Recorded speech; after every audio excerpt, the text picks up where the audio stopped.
بسم اللہ الرحمن الرحیم۔ السلام علیکم ورحمۃ اللہ وبرکاتہ۔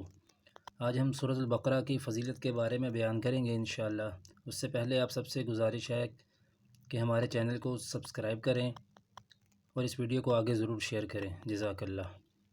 رسول اللہ صلی اللہ علیہ وسلم نے فرمایا، سورت بقرہ پڑھا کرو کہ اس کا لینا برکت اور چھوڑنا حسرت ہے، اور جادوگروں کو اس کی استطاعت نہ ہوگی۔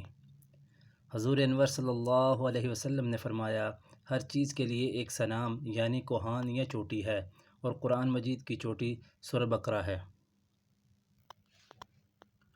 سرور دو عالم صلی اللہ علیہ وسلم نے فرمایا، جس گھر میں سورت بقرہ پڑھی جائے اس گھر سے شیطان بھاگ جاتا ہے۔ رحمت للعالمین صلی اللہ علیہ وسلم نے فرمایا، قیامت کے روز قرآن مجید اور اس کے موافق عمل کرنے والے لائے جائیں گے، در حال یہ کہ ان کے آگے سورت بقرہ اور آل عمران ہوں گی۔